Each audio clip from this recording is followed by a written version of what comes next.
Hey everyone, it's David Premer here from Cerebral Selling. And once again, we're back with a new little segment I'm doing called AE One-on-One. So this is where we bring you some stories and insights from the sales trenches with real reps at high growth, amazing companies talking about the way they think about and practice and execute their craft.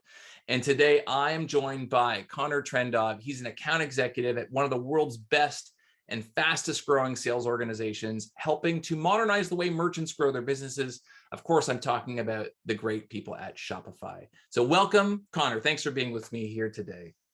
David, good morning. Thanks so much for having me. Oh, no, look, it's my pleasure. Look, for the benefit of everyone here, why don't you tell us a little bit about yourself, where you came from, what you're doing, who you're selling, what you're selling, and who you're selling it to. Absolutely. So originally born and raised Newmarket, Ontario. I'm actually proudly an Albertan now. So I live in Calgary, Alberta in the Rockies. I'm an account executive at Shopify Plus. So I work on our US West Plus team, basically with new business. So anyone who's looking to either migrate from an existing platform or new brands looking to start off on the right foot. Right on. Well, look, I'm a big fan of Shopify, as you know, I've been working with your team for a little while. But the cool thing is, and the thing I want to ask you is that you've been at Shopify for a little while now, but you didn't come from a technology background. And I'll tell you, I speak to lots of amazing sales reps who always ask me, hey, David, I'd love to work at like a Shopify or a Salesforce or, one of these big tech companies or even a tech startup. But my gosh, I'm selling something completely unrelated now in a non-technical field. And I kind of feel, especially with SaaS, people are asking for like SaaS experience. And I think there's like some special sauce I need to be successful to make this transition. And yet, Connor, here you are, and you made this transition. I'd love to hear, and I'm sure people would love to hear, what did you do before joining Shopify? And how did that transition to technology look for you? Yeah, it's an interesting question, and honestly, I get it a lot. Ironically, yesterday was my 3-month mark at Shopify Plus, and so to start, I would say, how did I make the transition? It was definitely a long one. I was previously working with PepsiCo in their sales leadership development right out of university for just under 6 years. So to go from CPG into tech was certainly an adjustment, very humbling one at that. There's a lot more technical requirements, product knowledge. Even the sales process and sales cycles are different and longer. So I think in making the decision, it was something that I thought about for a while. Being in CPG was great. PepsiCo is an incredible company. I learned so much, had a lot of really great connections, made a lot of great friends. But when it came down to, for me, is I wanted to get into an industry that I thought was going to grow and grow fast. And certainly we can see what COVID played in the tech space, specifically with regards to e-commerce. So for me, it was a matter of networking. I did my due diligence. I think I met with 10 plus Shopify folk before joining the company, just to really make sure that it was going to be a good fit, because obviously I was leaving something that was a very good company, really good standings. So yeah, for me, it was a matter of kind of making my mind up that was the decision I wanted to do. In terms of making the jump itself, it certainly has been humbling. I originally thought, if you can sell soda, then you can sell anything, like any product X, you can have the ability to sell. But there's a lot to be, said about joining a completely new industry, let alone tech, one of the fastest growing, very innovative, always changing. So yeah, it's definitely been something that I've been excited to take a part of. And I've had a tremendous amount of connections within the company that have helped me move, but it's an ongoing, ever evolving learning experience here. So it's been great. I highly recommend that people do make the jump if they're interested, and I'd be happy to be a resource if they'd like to connect. I mean, look, I don't want to blow up your inbox here. I'm sure people would be very interested to learn. What do you think was the biggest shift you had to making that transition from kind of like a CPG, like a product you could sell and touch and hold, to basically selling technology? Like if I'm someone who's selling a more traditional product, like a CPG product, what are some of the things that I should keep in mind as I'm making this transition to technology? Not just once I'm in the seat, but just going through the process of approaching a technology company, getting hired. Because I feel like a lot of people will psych themselves out thinking, oh no, like this isn't for me. They're never gonna accept me. My skills aren't transferable. What advice would you have for those folks? Yeah, I think I would suggest getting in for the right reasons. So one, if you're not interested in tech, I don't think you're going to do well. I think that can be said for any reason. Like, for me, I was very interested in how it works, not only creating my own store personally, but, helping grow merchants and transitioning them as well. So I think the big piece in terms of kind of like psyching yourself up, if you will, is just realizing that everyone started somewhere. A lot of the people who are in very, very senior roles, they started with no experience. There's a lot of people that make these jumps every year, multiple times per year. So I think it's just getting over the fact that change can be scary, very, very daunting at times, but it's good. It's important to kind of round out your skill set, and nothing's, impossible to learn. It may take you longer. You may have to be humbled, working, some evenings, weekends, but you will get it. And just be okay being that beginner again. That was probably the biggest thing for me, is coming from a pretty established position in Pepsi and having a good understanding of how the business runs, having a connection with different folks and network, and being that new guy again. So if you can get over that, I think you'll be in a good position.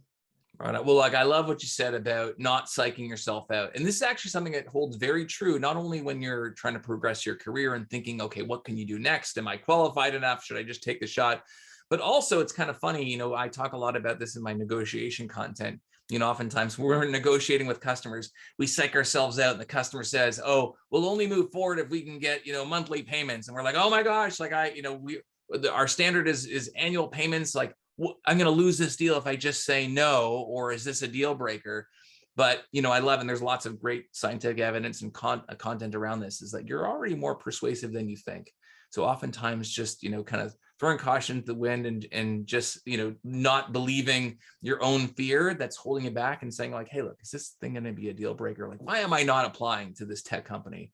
I love that. And absolutely, I'll tell you, like, some of the best sales reps I've hired at some of my tech companies, and I'm thinking back to my time at Salesforce, did not come from technology. They came from, they were selling, courier services, or they're selling air conditioners. And so by all means, do not psych yourself out. Now, I'm curious, one of the things that I've seen Connor in action, one of the things that we do, we review kind of the tails of the tape. We watch some, video recordings of the reps putting their skills into action. And Connor did a great job in putting some of his awesome discovery skills into action in some of these settings. I was kind of curious, nowadays, the world has changed, and certainly the world of e-commerce has changed a lot now that, we're kind of in the post-pandemic world. People are trying to figure out how to transition their businesses online and kind of enrich that online experience. I was kind of curious, what have you found in terms of challenges, maybe in the last year or so, last 6 months, last year and a half, selling to customers in this new world? Is it around execution? The execution is different now. We're all working from home. Is it awareness? People are more distracted. Attention spans are very slim. How do you go about thinking about selling in a way that maybe you didn't think about 6 months or a year ago?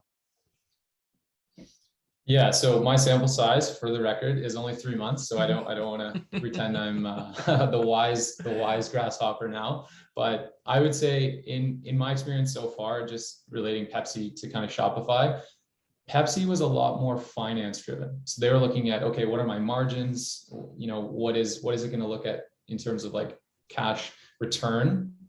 Whereas when you look at Shopify or looking at a tech solution as a whole, it's much bigger than that. It's not necessarily just the ROI. It's, okay, how is the maintenance? Who's doing the maintenance? There's a lot more of, how much do I appreciate the team and the support that I'm getting? Do I, get along well and trust the account executive? Do I, believe in what the launch engineer is saying and have them help me? And it's ultimately a much bigger decision, because if you think about a product, we'll talk about Pepsi, and you think about your regular grocery store, and whether you have Coke or Pepsi in the display, for the most part, a merchant, they don't care that much. They want to know, how can I make more money with that space? That's kind of the name of the game in CPG. Whereas if you're looking at, e-com or an e-com platform, it's basically saying, okay, I'm going to rip out everything and I'm going to put in a entirely new platform. So that decision is vital and can be make or break for a lot of merchants. So it can be a bit daunting. As a result, sales cycles are a little bit longer. It becomes more of an emotional decision over here, as opposed to strictly, quantitative, I'd say. Look, now you're talking my language, right? Like this idea of like, we buy feelings first and foremost 100% of the time. And don't kid yourself. For those of you listening out there, you're thinking about what you're selling. I talk about this a lot in my content and in my book. this idea that ROI and value are two completely different things. And when people do business with your company, I love what Connor said. It's not just about the technology. And for those of you out there that are selling technology, like technology is great, but it's all about how it's implemented, how it's supported, how the company makes you successful, right? And all this, like the safety and security, and do they have your back? Are they going to deliver the business outcome that you engage with them to deliver? And all of that transcends the technology and product. So I love this idea of like this greater transition, as Connor's saying, to really kind of leaning in and selling feelings more so than just like the thing in the squirt bottle or the can of Pepsi itself. So I love that. It just, as we kind of round out the conversation here, I'm curious, you're 3 months in to your role at Shopify, you're doing a fantastic job. You've made this transition into technology.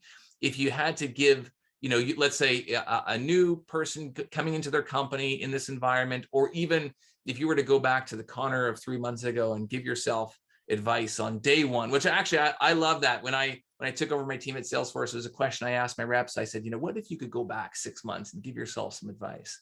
What advice would you give yourself, Connor?